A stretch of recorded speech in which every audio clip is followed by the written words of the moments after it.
Doctor कलाम साहब ने आज तक जितनी भी स्पीच दी है, उन सभी स्पीच में से सबसे बेस्ट पॉइंट मैंने आप सभी के लिए निकाले हैं, जो कि भारत के यूथ को एक सही डायरेक्शन देंगे।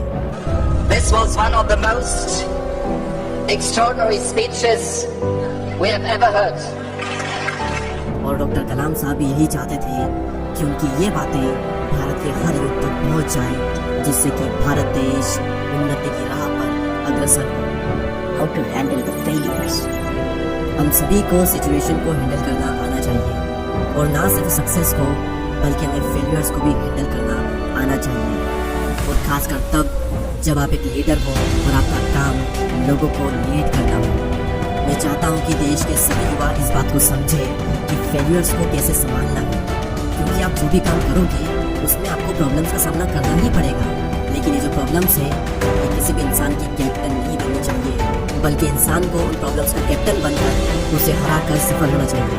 क्योंकि प्रॉब्लम चाहे कितनी बड़ी क्यों न हो, कोई भी समस्या इंसान से बड़ी नहीं हो सकती। कीप लर्निंग, हमेशा सीखते रहो। इस सीखने से क्रिएटिविटी आती है, और क्रिएटिविटी हमें थिंकिंग को देती है, और थिंकिंग हमें नॉलेज देती है, और नॉलेज हमें महान बनाता है। Knowledge makes you great. इसलिए हमेशा सीखते रहो। Break through limitation. इतिहास गवाह है कि जो लोग असंभव की कल्पना करने का साहस करते हैं, वही लोग ह्यूमन लिमिटेशन को तोड़ते हैं। आप किसी भी फील्ड को उठा करके क्यों न देख लें, वो चाहे science, medical, sports, arts, technology, उन लोगों के नाम आज भी इतिहास के पन्नों पर अंकित है जिन्होंने इम्पॉसिबल को इमेजिन किया। उन्होंने वो इमेजिन किया जो कि इम्पॉसिबल है, जो कि हो ही नहीं सकता, और उसके बाद उन्होंने अपनी कल्पनाओं की सीमाओं को तोड़कर दुनिया को ही बदल दिया। आप सीवी रमन को ले लीजिए, आप न्यूटन को ले लीजिए, आप आइंस्टाइन को ले लीजिए, आप चंद्रशेखर को ले लीजिए। इन सभी ने अपनी इमेजिनेशंस के लिमिट्स को तोड़कर दुनिया को बदल दिया। तो अगर आप भी इस दुनिया में अपना एक बड़ा इम्पैक्ट करना चाहते हैं, तो वो इमेजिन करें जो कि हो ही नहीं सकता। Imagine the outcome. अगर आप इस दुनिया में कुछ डिस्कवर करना चाहते हैं, कुछ इन्वेंट करना चाहते हैं, तो मैं आपको बताता हूँ कि कैसा करेक्टर आपका होना चाहिए। क्या चाहिए होगा आपको कुछ इन्वेंट करने के लिए, कुछ डिस्कवर करने के लिए। देखिए, इन्वेंशन और डिस्कवरी जो होती है, वो होती है क्रिएटिव, और वही इन्वेंशन कर सकता है जो कि लगातार काम कर रहा है और आउटकम को इमेजिन कर रहा है। टेलीफोन क्या है? टेलीफोन एक इमेजिनेशन का आउटकम है। आप जो भी चाहते हैं उससे अपने माइंड में बार बार इमेजिन करें। इमेजिनेशन और लगातार एफर्ट से ब्रह्मांड की सारी शक्तियाँ उस माइंड के लिए काम करती है जिससे डिस्कवरीज होती है। अगर सिंपल भाषा में कहूँ तो बार बार उस चीज को इमेजिन कीजिए जो आप चाहते हैं, और उसके लिए पूरे दिल से काम करें, और ब्रह्मांड की सारी शक्तियाँ आपको उस चीज से मिलाने में लग जाएगी जो आप पाना चाहते हैं। Fight to be you. मैंने 11 मिलियन युवाओं से क्या सीखा?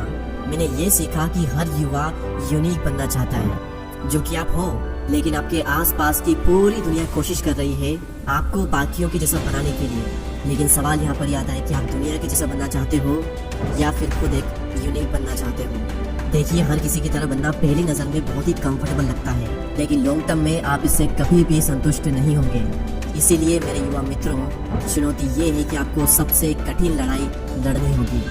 वो लड़ाई जिसे लड़ने की कोई कल्पना भी नहीं कर सकता, और वो लड़ाई है खुद का एक यूनिक वर्जन बनने की। और जब तक आप वहाँ पहुँच नहीं जाते जहाँ पहुँचना चाहते हो, आपको तब तक लड़ना बंद नहीं करना होगा। Be a teacher. डॉक्टर कलाम साहब से क्वेश्चन किया गया था कि सर, आपके पास में कई सारी उपलब्धियां हैं, आपने कई सारी किताबें लिखी है, आप एक राष्ट्रपति हैं, आप एक एरोस्पेस इंजीनियर हैं, आप एक प्रोफेसर हैं, लेकिन आप कहते हैं कि जो टाइटल आपको सबसे अच्छा लगता है वो है एक शिक्षक का टाइटल। तो ऐसा क्यों है? देखिए, ऐसा है कि जब मैं छोटा था, जब मैं 10 साल का था, उस समय दूसरा विश्व युद्ध चल रहा था और मैं 5वीं क्लास में पढ़ता था। और जब हमारे साइंस के टीचर हमारी क्लास में आते थे तो हम सभी बच्चे उनमें ज्ञान का तेज देखते थे। जब हमारे टीचर्स क्लास में एंटर करते थे तो मुझे उनमें जीवन की पवित्रता दिखाई देती थी, और जिस तरह से उन्होंने हमें सिखाया, मेरे सपनों को एक आकार मिला। मुझे ये सीखने को मिला कि जिंदगी को जीने का तरीका क्या होना चाहिए। मेरे टीचर्स ही वो व्यक्ति हैं जिन्होंने मुझे मेरे जीवन का एक दृष्टिकोण प्रदान किया, एक विजन दिया, और उस वक्त जब मैं एक युवा था और मुझे इसकी जरूरत थी। दुनिया के हर टीचर के पास में एक बहुत ही शानदार मौका है बच्चों के और लोगों के दिमाग को विकसित करने का। उनके पास मौका है दिमाग को समृद्ध करने का और युवाओं को सपने देने का, और ना सिर्फ स्टूडेंट को सपना दे बल्कि उनके सपनों को साकार करने में भी मदद करें, जिससे कि वो एक महान इंसान बन सके। और भारत के सभी शिक्षकों से मेरी ये रिक्वेस्ट है। दोस्तों, इन सभी पॉइंट्स में से आपको कौन सा पॉइंट सबसे अच्छा लगा और इस वीडियो को लेकर आपके जो भी विचार हैं मुझे कमेंट सेक्शन में ज़रूर बताएं और हम सभी लोग साथ मिलकर doctor APJ Abdul Kalam sir के सपने को साकार करेंगे। हमारी कम्युनिटी और हमारे चैनल से जुड़ने के लिए सब्सक्राइब करके बेल आइकन को प्रेस करें। मैं आपसे मिलूंगा अगले वीडियो में किसी नए टॉपिक के साथ में। तब तक के लिए जय हिंद, जय भारत।